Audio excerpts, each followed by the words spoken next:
Bonjour ou bonsoir, tout dépend à quelle heure vous écoutez ce podcast de l'Odigimédia. Notre chroniqueur invité, Mustapha Sehimi, partage son avis et ses réflexions dans un article qu'il a intitulé « Nos ancêtres les Arabes ce que le français leur doit », un livre de Jean Pruvost dont on ne parle pas assez. Alors écoutons-le dans ce podcast. L'auteur démarre son article ainsi.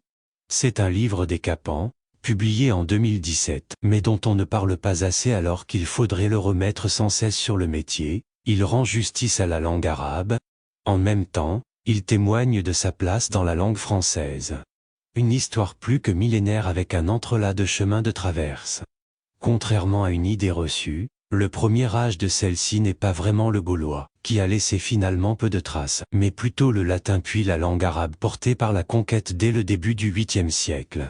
Se développe ainsi une brillante civilisation, dont les principaux centres furent Damas en Syrie, Bagdad en Mésopotamie, Le Caire en Égypte, Cordoue et Grenade en Espagne. L'auteur poursuit son article ainsi. L'âge d'or, c'était l'âge d'or des philosophes, des poètes, des médecins de grand renom. Tel Avicenne, 980-1037, l'un des grands savants de l'Orient et le médecin le plus célèbre de son temps, ou encore Averroès, 1126 à 1198, juriste, médecin, resté célèbre pour son interprétation de la métaphysique d'Aristote laquelle a influencé considérablement la pensée chrétienne et juive du Moyen-Âge. La langue arabe vient en troisième position parmi les langues que le français a le plus emprunté, tout juste après la langue anglaise et la langue italienne.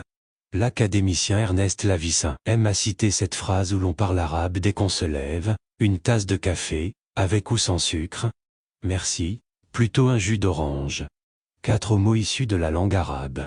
Les premiers dictionnaires français à la fin du XVIe siècle témoignent de cette place, ils ont fait écho de l'univers arabe dans la langue française.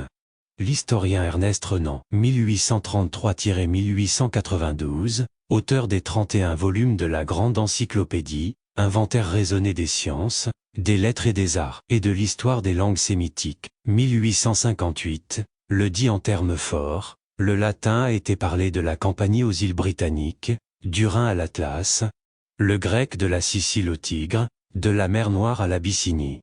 Qu'est-ce que cela comparé à l'empire immense de la langue arabe, embrassant l'Espagne, l'Afrique jusqu'à l'Équateur, l'Asie méridionale jusqu'à Java, la Russie jusqu'à Kazan?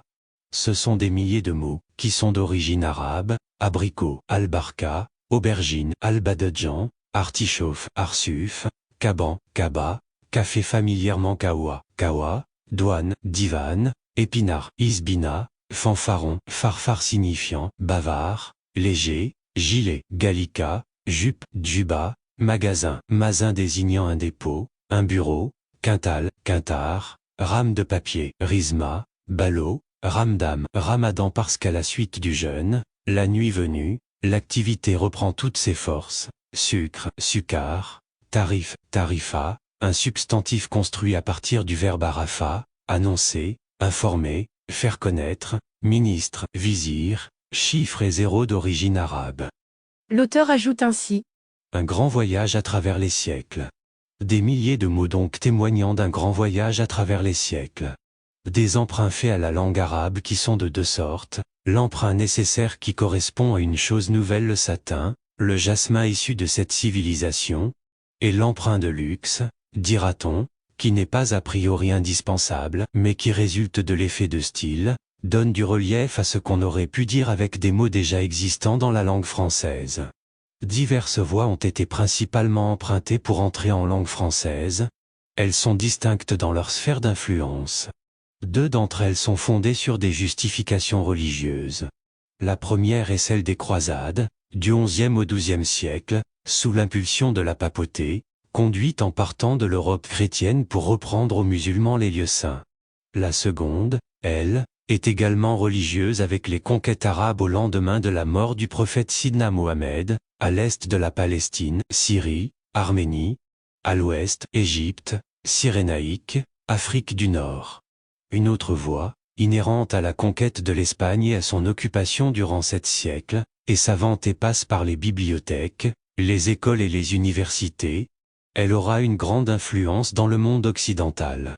La quatrième voie d'emprunt des mots arabes en langue française regarde les voies commerciales qui se sont développées sur le pourtour du bassin méditerranéen. La cinquième voie, récente, est celle de mots familiers liés à la colonisation de l'Afrique du Nord, tout autant que sa décolonisation. Cela donne des échanges linguistiques, Toubib, Bled, Burnou, Djebala, Tarbouche, Chéchia, Maboul, Mabul, Couscous, Merguez, Méchoui. Enfin, la dernière voie est relative aux cités dans les grandes métropoles régionales françaises, ainsi qu'au rap. Ce genre musical véhicule en effet dans ses paroles bon nombre de mots d'origine arabe. L'auteur précise ainsi.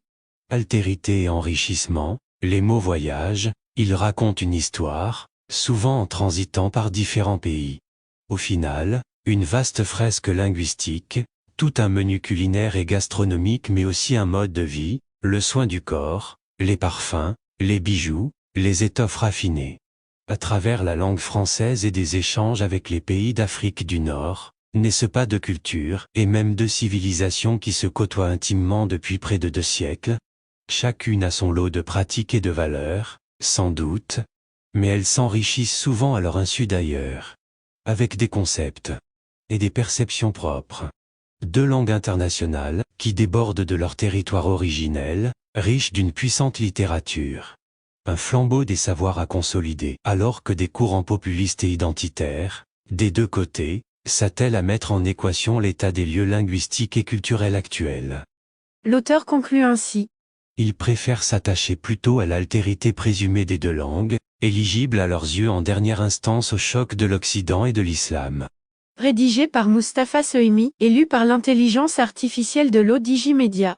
Merci d'avoir écouté ce podcast de l'Odigimédia, ce bouquet de supports numériques, portail, magazine mensuel connecté, web radio et web TV. N'oubliez pas de télécharger notre application l'Odigi mobile sur Play Store et de vous abonner à notre chaîne YouTube l'Odigi TV. Vous pouvez, aussi, nous suivre sur nos réseaux sociaux, Instagram, Facebook, TikTok, LinkedIn et Twitter. Ou encore, vous inscrire sur notre newsletter quotidienne à partir du portail lodigi.ma. Alors, on se dit au prochain podcast de nos chroniqueurs invités. Et à très bientôt, si et seulement si vous le voulez bien.